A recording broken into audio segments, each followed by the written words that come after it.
Hello everyone, welcome back to my channel. তো আমি সোনাই চলে এলাম আবার নতুন একটা ভিডিও নিয়ে। ভিডিওটা আজকে একটু লং হতে চলেছে, তোমরা প্লিজ ভিডিওটা শেষ অবধি দেখো, অবশ্যই দেখো, তোমাদের অনেক ভালো লাগবে।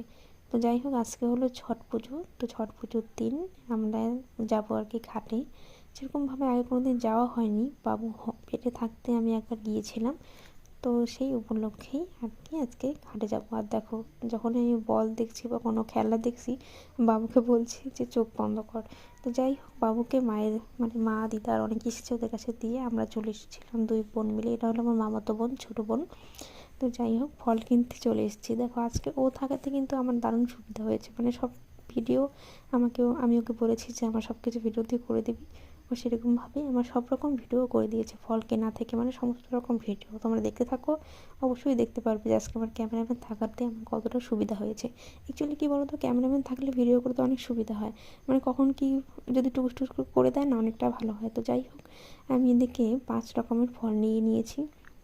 যেহেতু আমার সেরকম কোনো মানত না, আমি জাস্ট আর কি চেয়েছিলাম দিব, তাই দিচ্ছি আর কি।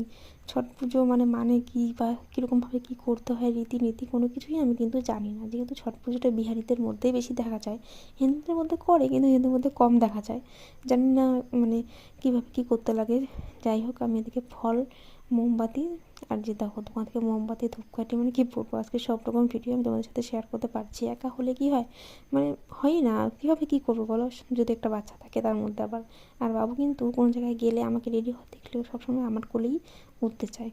তো যাই হোক, এদিকে ফল, মোমবাতি, দিদা বাবুরা, মা আর কি, ওদেরকে আগে পাঠিয়ে দিয়ে আমি আর বোনই শুধু এসেছিলাম ফল কিনতে। যাই হোক, তো খুঁজে পাচ্ছিলাম না বলে দৌড়ে যাচ্ছিলাম যে কোথায় গেলো কি।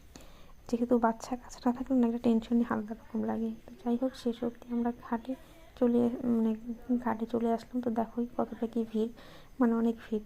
এই ঘাটে পুজোর দিন আসলে না অনেক সুন্দর লাগে দেখতে। দেখো চারিদিকটা কীরকম কি সাজানো, অন্যদিন আসলে সেরকমটা হয় না। অন্য কোনো ভিডিও তোমাদের সাথে শেয়ার করবো যে অন্যদিন ঠিক জায়গাটা কীরকম থাকে। আর আজকে দেখো পুজোর দিন ঝলমলে মানুষের কম গণিতে কী বলবো, আর অনেক সুন্দর লাগে দেখতে। আর এটা দেখার জন্যই কিন্তু আমাদের আসা। সূর্য ওঠার সূর্য উঠে আর কি, সূর্য ডুবে গেলে কিন্তু সবাই ঘাটের থেকে উঠে পড়বে। দেখো প্রায় ঘাটের থেকে ওঠার টাইম হয়ে গিয়েছে। তো আমরা এসেছিলাম ওখানে। যাই হোক, 5 ফল বাবুর নামে দিয়ে বলে দিয়েছিলাম যে বাবুর নামে পুজো দিতে। তারপরে দিন বলেছিল সকালে ভোরে গিয়ে প্রসাদ আনতে, কিন্তু সেদিন আর যাওয়া হয়নি। তো যাই হোক, বাবুর ঠান্ডা লাগাতে আমি তো যেতেই চাইনি, কিন্তু এই ছট পুজো মনটা যে কীভাবে কী টানে। এই ছট পুজো সম্পর্কে আমি কোনো কিছু জানতামই না। যখন বাবু পেটে ছিল 3 মাস কি 4 মাস হবে, তখন আমি